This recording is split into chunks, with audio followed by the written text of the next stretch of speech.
साथियों नमस्कार। साथियों, धन और ध्यान दोनों का बड़ा ही दोस्ती है, प्रेम है, भाईचारा है, भाई वाला रिश्ता है। जैसे कि आप जो है ध्यान की तरफ यात्रा करेंगे तो उसके लिए पहले जो है ना आपको आर्थिक रूप से जो है संपन्न होना पड़ेगा। आप सभी को पता होगा राम कौन थे। राम जो है राजपुत्र थे, राजा के पुत्र थे, राजघराने से थे। बुद्ध कौन थे? राजघराने से थे। महावीर कौन थे? राजघराने से थे। हालांकि महावीर का बचपन का नाम वर्धमान था, बुद्ध के बचपन का नाम सिद्धार्थ था। और इस प्रकार कृष्ण के बारे में भी आप जानते हैं कि वो भी राजघराने से थे। तो साथियों, जो आर्थिक रूप से संपन्न होते हैं उनकी यात्रा जल्दी हो जाती है, क्योंकि वे जीवन को इतनी चीजों को भोग लिए रहते हैं कि उनका मन नहीं भटकता है। उनको आलू प्याज का जो है ना व्यवस्था नहीं करना पड़ता है, घर में सब्जी दाल नहीं जोड़ना पड़ता है। इसीलिए जो है वे बिल्कुल निर्बाध गति से वे जो है अध्यात्म की तरफ यात्रा करते हैं। जैसे कि आपके पास सभी तरह से समृद्ध है, आपके पास धन संपदा अकुत मात्रा में है, तो आपके परिवार की चिंता, बच्चों की चिंता ज्यादा नहीं सताएगी। लेकिन यदि आप आर्थिक रूप से विपन्न हैं, यानी कमजोर हैं, गरीब हैं, तो आप जो है उसी में उलझ के रह जाएंगे। इसीलिए हमारे प्यारे परम गुरु ओशो हमेशा कहते हैं कि मैं अमीरों का गुरु हूं। तो अमीरों का गुरु कहने का मतलब है कि तुम पहले अपने आप में अमीरी पैदा करो। आर्थिक रूप से, इकोनॉमिकल ढंग से जो है धनवान बनो, अर्थवान बनो। पहले अपने आप को गरीबी से मुक्त करो और फिर उसके बाद तुम्हारी जो यात्रा है बहुत ही सरल और सुगम ढंग से अध्यात्म की तरफ हो जाएगी। क्योंकि अब आपको बहुत सारा चिंता नहीं है, बहुत सारी चीज का परेशानी नहीं है कि हमको घर परिवार के बारे में सोचना है। आप बड़ा ही बेहतरीन ढंग से जो है अपना अध्यात्म की तरफ यात्रा करें। इसीलिए ओशो कहते हैं कि मैं अमीरों का गुरु हूं, यानी अमीरी लाओ। तो आप तो पहले से अमीर हो, तो यह हो गया सांसारिक रूप से अमीरी। अब हमको बनना है आध्यात्मिक रूप से अमीर। बाहर से तो अमीर है, लेकिन अब हमें अंदर से अमीर बनना है। नहीं तो बहुत सारे लोगों को आप देखिएगा, बाहरी अमीरी बहुत रहती है लेकिन अंदर से खोखले रहते हैं।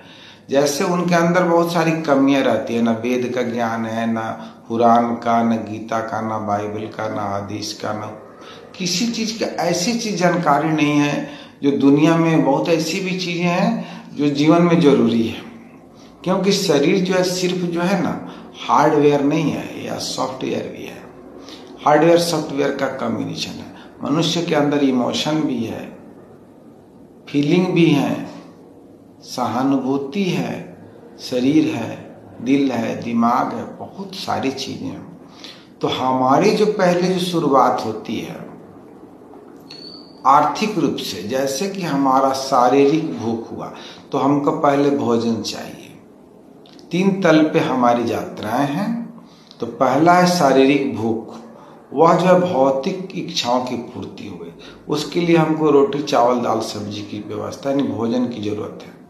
तो जब हम खाना खा लेंगे तो हम भौतिक रूप से यानी शारीरिक रूप से जो है ना संतुष्ट हो जाएंगे। उसके बाद में हमारा मन भटकता है, नृत्य, गीत, संगीत, गाड़ी, भोग, सुविधा, स्त्री में, वासना में भटकता है, मन भटकता है। जब उसकी भी पूर्ति हो जाती है, जैसे बुद्ध को सब चीज मिल गया, इसकी जब पूर्ति हो जाएगी, जब हम शारीरिक रूप के बाद में शारीरिक रूप से जो है अपने आप को संतुष्ट होंगे, उसके बाद मानसिक रूप से संतुष्ट होते, फिर हमारा जो है मन जो है अतृप्त रह जाएगा, यानी प्यासा रह जाएगा, तब शुरू होती है परमात्मा की खोज, यानी अध्यात्म की खोज, आत्मा की खोज कि मैं कौन हूँ। तो हम जब यात्रा करते हैं अध्यात्म की तरह, यानी आत्मिक तल पे पहुंचते हैं, तो हमें इसमें, हमारे जीवन में इसमें मोक्ष क्या है, मुक्ति क्या है, इतने सारे ऋषि मुनियों ने, राजाओं ने, बहुत सारे ने क्यों जो है घर छोड़ा, त्यागा सब चीज रहते हुए। आखिर कितना, कौन सा चीज मूल्यवान हो सकता है जिसके लिए राज का त्याग करना पड़ा। राज्य फीका पड़ा, भोग फीका पड़ा, सुंदर सुंदर स्त्रियां फीका पड़ी, अप्सरा रंभा तक भी फीकी पड़ी, क्यों। तो साथियों, अध्यात्म में जब आप इसका थोड़ा थोड़ा स्वाद चखना शुरू करेंगे तो आप यह जान जाएंगे कि अध्यात्म का आनंद क्या है। उसके सामने सारी वासनाएं फीकी है। स्त्री की सुंदरता फीकी पड़ जाएगी, धन की सुंदरता फीकी पड़ जाएगी, आपकी पद प्रतिष्ठा की सारी चीज आपको काल्पनिक लगने लगेंगे, क्योंकि अध्यात्म है, आप परमात्मा को पाने चले हैं ना। जब परमात्मा का स्वाद लगता है ना, तो पृथ्वी की सारी स्वाद जो है ना फीकी पड़ जाती है। तो साथियों, आर्थिक रूप से संपन्न बनिए, फिर मानसिक रूप से संपन्न बनिए, फिर आत्मिक रूप से संपन्न जब बन जाएंगे तो आपके मोक्ष के द्वार, मुक्ति के द्वार खुल जाएंगे। इसीलिए हमने अपना एक सेंटर चालू करना, उसके बारे में सोचा है, जिसकी 90% काम हो चुकी है। उस सेंटर का नाम है अभय अध्यात्म अरण्य हेल्थ एंड वेलनेस सेंटर। वो एक रजिस्टर्ड ऑर्गेनाइजेशन है।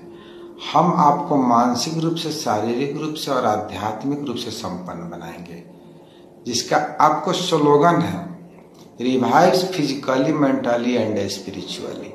हम आपको जो है शारीरिक रूप से, मानसिक रूप से और आध्यात्मिक रूप से रिवाइव करेंगे, यानी आपको पुनर्जीवित करेंगे।